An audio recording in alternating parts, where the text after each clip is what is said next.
there's a quick intro to refnx and what we've been doing recently. I've got some stickers, so some merch. If anybody would like some stickers, please come take one at the end. Um, I did have some, I was going to make some stickers for another package that, oh, got to wear that.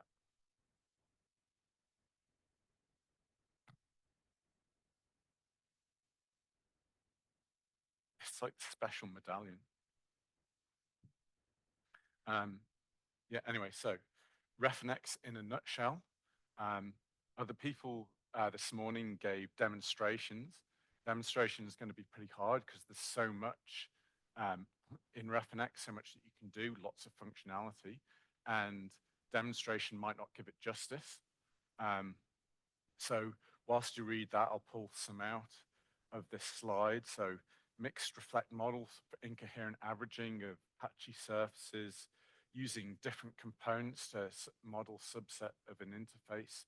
So if you've got a particular structure that you want to implement, you can write a new component, and as long as you can render the slab representation of that,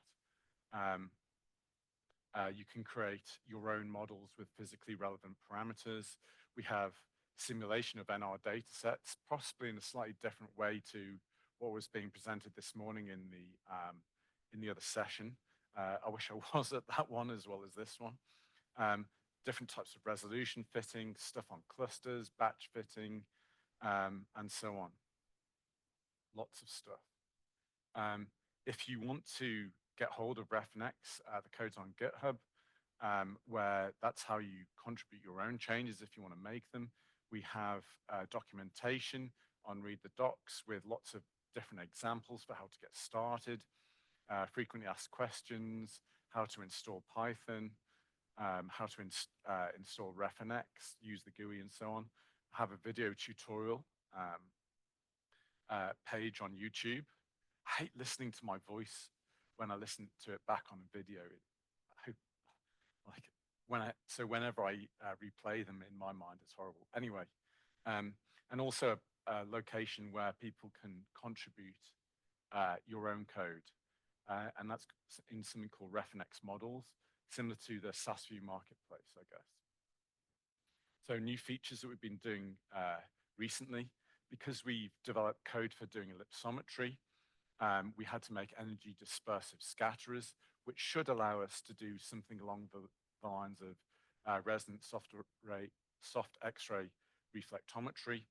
And the way that it does that is by querying the periodic table package for the particular wavelength of a material, and that will return a different scattering density for each wavelength. As I said before, we've got different components. The one we use for polymer brushes is freeform volume fraction profile. That's what the VFP is. We've got some Maxent, stuff for doing lipid leaflets, splines, and so on. There's lots of really interesting stuff in there. I'll quickly talk about detailed resolutions smearing kernel today, and other stuff. So we have different ways of using the various Bayesian analysis packages. So inbuilt to refnx was the use of MC, so that's EMCEE, which historically has been the way that we've obtained those posterior distribution functions to understand the covariance and uncertainties in our system. We're now looking, I've got code examples on the website for how to use PyMC and Dynasty, which are also other Bayesian analysis packages. Of particular note for Dynasty is that it's very good for determining model evidence. So in the Bayes equation on the right-hand side, the denominator is the model evidence. And if you can calculate that for a specific model, you can use that to compare two models for which is more probable. It's also somewhat good at finding other modes in multimodal energy landscapes.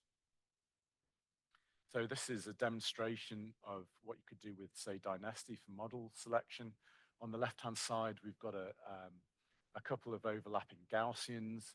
On the right-hand side, I've plotted the log model evidence as a function of number of Gaussians. So if you fit with 0 Gaussians, the model isn't very probable. You go to 1, the model is way more probable. Then to 2 is better still. And then 3, you don't actually get any more improvement. So that would be a 2 Gaussian system. And this might be useful for reflection. You know, is it a 1 slab system or is it a 2 slab system?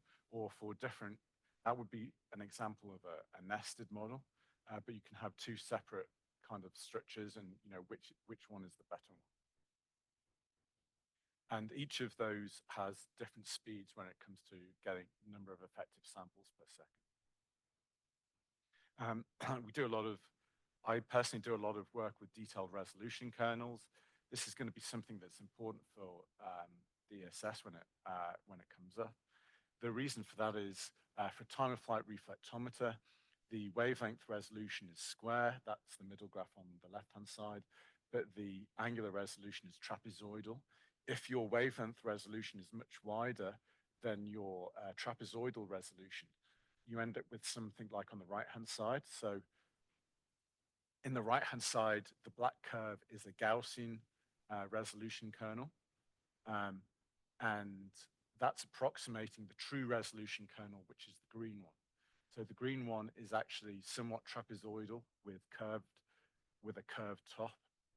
And those detailed resolution kernels can become really important when you're analyzing certain kinds of data.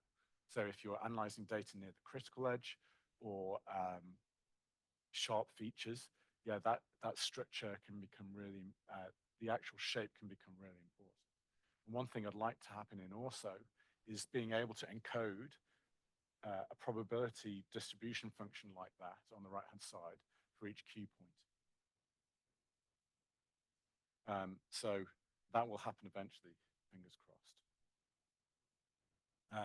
The other thing that refnx can do is complex constraints, as well as bounds, simple box bounds. You can have describe your priors with any statistical distribution you like. You can have functional relationships between parameters or inequality constraints, which is super important. And this kind of inequality constraint or equality constraint is useful. That article there is really important. That's where we included those kinds of constraints in a physical growth model for a deposition of a small organic molecule. So one thing I've been coming into recently was maxent. So this is where you can freeform a model, a subset of a reflex, like a scattering length density profile with a much higher pixelated version, and you can employ an entropic constraint to smooth or regularize the data. I'm not going to go into this now because most of you should hopefully heard the full details of this. But suffice it to say that it's useful when you're unsure of what your initial model might be, or there's some kind of freeform profile. And lastly, is it lastly? No. Lastly, we have refellipse for analyzing ellipsometry data. You can co-refine ellipsometry, neutron, and X-ray data at the same time. Model creation is very similar to refnx. And other optimizations we've been doing refnx, lots of documentation, lots more examples, Jupyter notebooks. How do I do a functional form? How do I do this? Which are all on the website. Been optimizing the calculation kernels. Got a kernel for automatic differentiation using JAX and improving it plus the compute speed. And so I think I've had 10 minutes, and we'll probably one more minute. Okay, 1 minute of question.